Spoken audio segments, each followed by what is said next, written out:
All right, y'all. Back with another video. Decided to go ahead and do a picture calibration. A lot of people have been asking me how I do the settings and everything on the monitors and screens.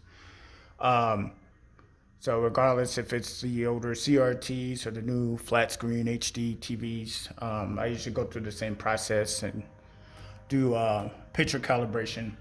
Try to make the picture or the image look as natural as possible. A lot of the sets out the box usually would need to be adjusted a little bit depending on what you're playing. With movies, it's different. Usually, like the cinema standard mode or THX mode, usually look pretty accurate, pretty natural for the most part for movies. With games, usually I'll switch to the game mode if it has one, and then I'll go in and actually adjust the settings for it. So currently, the setting right now is on it's on the dynamic or vivid mode. So right now, it's like super bright and a lot of the color is very oversaturated. So I'm gonna go ahead and go through the process I go through to adjust it to make it look as natural as possible. Some TVs, like depending on the brand and the model, can make a difference. Some have better video processing than others, so sharpness and all that stuff makes a difference. This particular set's it's a pretty nice Samsung CRT, so it has like component video, S video, and all the higher frame rate, not necessarily frame rate, but just higher quality connections. So usually when I do these setups, I usually try to use the best connection. So, your flat screens, HDTVs, usually, HDMI is obviously the best one to use.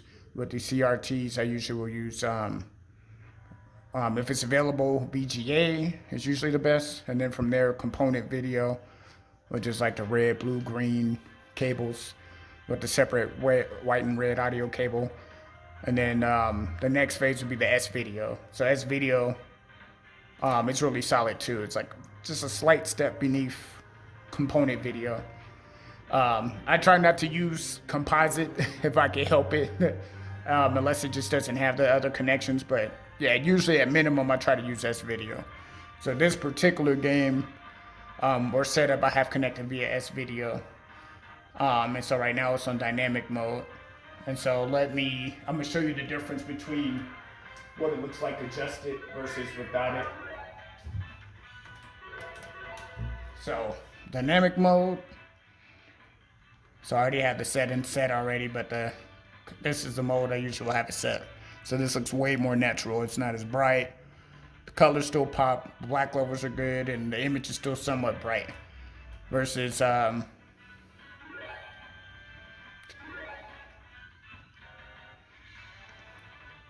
this. Like looking at the red and everything and everything's just so bright and oversaturated. So let me exit out. So dynamic, vivid mode. And then this is the custom mode. So this looks a lot better. Like it's not as oversaturated. So just to kind of give you an idea, anytime I set a new build up, I usually always go over the, adjust the settings. So say if it comes out the box looking like this, I'll go in, change the settings. So with contrast, it affects the overall brightness of the image.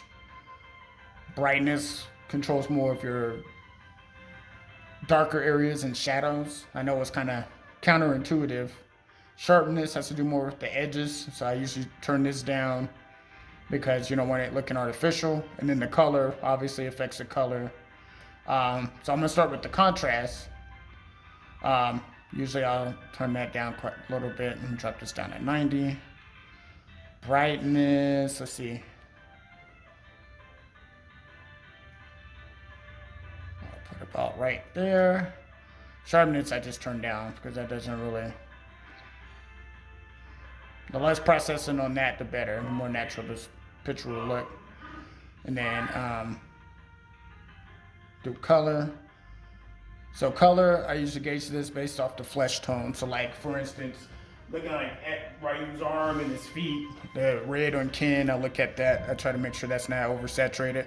So like when it's too high, As you notice, Ryu's like, his arms are orange. And like the colors are just like, they're just bleeding into other colors. It's way too oversaturated.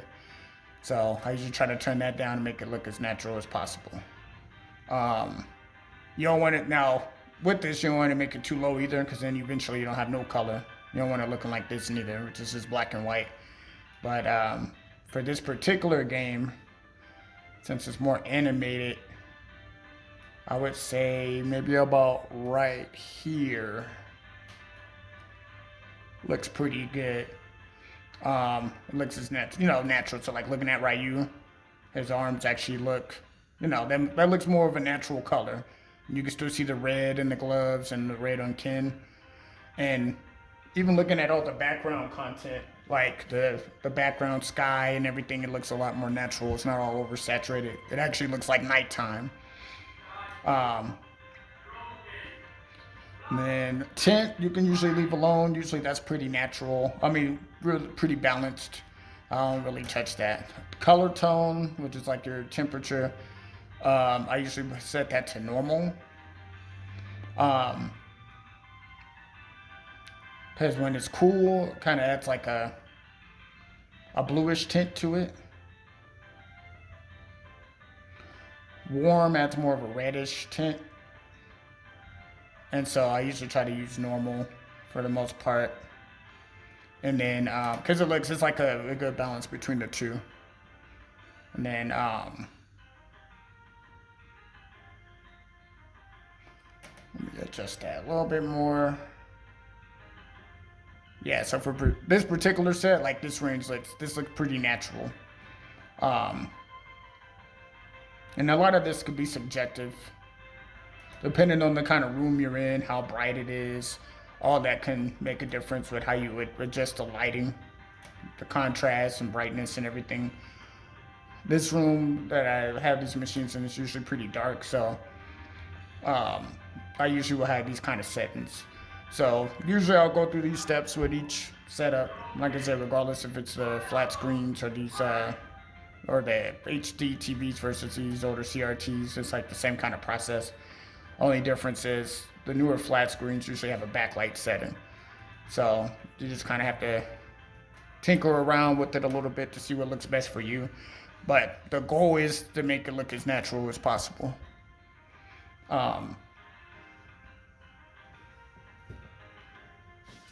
Just to do a little bit of gameplay, but yeah, this is